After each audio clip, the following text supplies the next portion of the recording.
నా సహోదరి అంటే నాకు చాలా ఇష్టం. ఎందుకంటే I can tell this, Shekinah Gloria, I respect her so much. చాలా గౌరవిస్తాను. తను చేసిన ప్రార్థన, తను ఇప్పటికీ అందించే సహకారం పరిచర్యలో చాలా గొప్పది. అయితే మా అక్క వివాహ వయసు వచ్చిన తర్వాత మా అక్కను చూసుకోవడానికి వాళ్ళు వచ్చారు.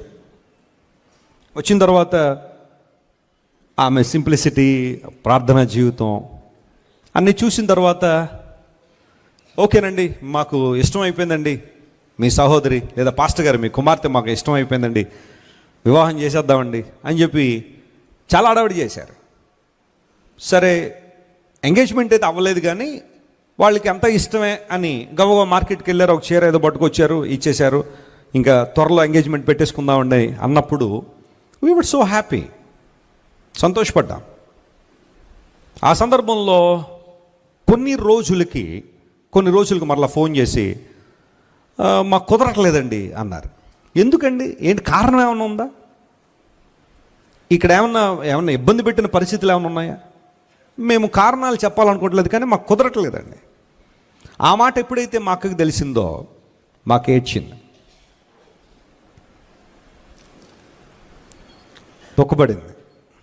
వెంటనే వెళ్ళాను, అక్క నువ్వు ఏడవద్దు, నువ్వు ఏడిస్తే దేవుని సన్నిధిలో ప్రార్థనలోనే ఏడవాలి. నువ్వు ఏ విషయం కోసం నువ్వు ఏడవద్దు, దేవుడు నిన్ను హెచ్చిస్తాడు, ఏం పర్లేదు. ఏదైనా ఒక విషయాన్ని దేవుడు ప్రక్కన నెట్టేశాడంటే ఇంకా శ్రేష్టమైనది ఏదో నీకు ఇవ్వాలని అనుకుంటున్నాడు, కానీ నువ్వు ఈ విషయంలో బాధపడదు. వెంటనే కళ్ళు తుడుచుకుంది, ఓకే నన్ను జాన్ బాబు అంటది, ఈ విషయంలో ఏడవ.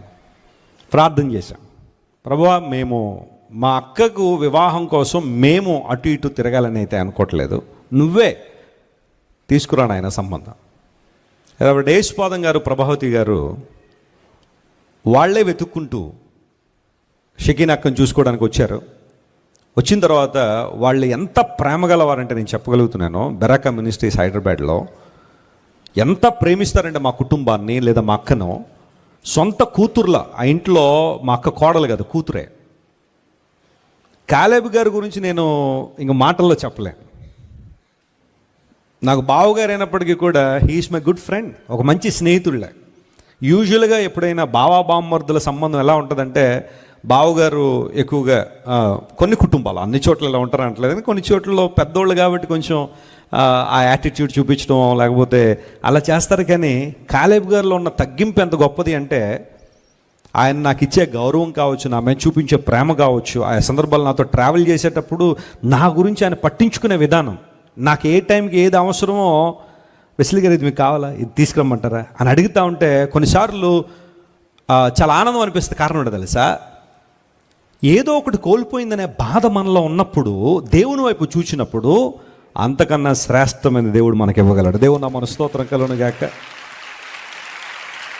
యూజువల్గా ఒక ఆడపిల్లను మరొక ఇంటికి పంపించినప్పుడు ఎంతో కొంత ఆలోచన తల్లిదండ్రులకు ఉంటుంది. మా అమ్మాయి ఎలా ఉందో పరిస్థితులు, ఎలా ట్రీట్ చేస్తారామనో, పరిస్థితులు ఎలా ఉన్నాయన్నా ఎంతో కొంత ఆలోచన ఉంటుంది. కానీ నేను చెప్తున్నాను, మా అక్క గురించిన ఒక్క ఆలోచన కూడా మాకు ఉండదు. ఎందుకోసం తెలుసా, షీఈస్ ఇన్ సేఫ్ హ్యాండ్స్. ఈరోజు ఒకవేళ ఏదైనా అలాంటి సంఘటన నీ జీవితంలో జరిగి బాధపడుతున్నావా, ఎవరో నేను రిజెక్ట్ చేశారనో, తృణీకరించారనో, కారణం చెప్పకుండా బహుశా నేను ప్రక్కన పెట్టేశారని ఆ బాధ నిన్ను అతి తీవ్రమైన దుఃఖానికి తీసుకెళ్ళిపోయిందా? ఒక్కసారి దావీదుల దేవుని వైపు చూడు. శ్రేష్టమైన దేవుళ్ళు ప్రభు నీకు ఇవ్వగలడే, ఆశీర్వాదం నీకు దయచేయగలడే. ఎంత గొప్ప దేవుడు ఆయన, మహిమ గల కార్యాలు జరిగించే దేవుడు ఆయన. చూడు, ఆయన వైపు చూడు. దుఃఖపడు వారిని దేవుడు ఎక్కడికి లేవనెత్తుతున్నాడు? ఆయన క్షేమానికి లేవనెత్తాడు. నమ్ము ఈ వాగ్దానాన్ని ప్రియ దేవుని బిడ్డ, యవన బిడ్డ. ఈరోజు నీకున్న దుఃఖం శాశ్వతమైంది కాదు. దేవుడు నీ నోటి నిండా నవ్వు ఇవ్వబోతున్నాడు. గట్టిగా చెప్పండి ఆమేన్. దేవుడిని నోటి నిండా మనం కలగని వారి వలె ఉన్నాం.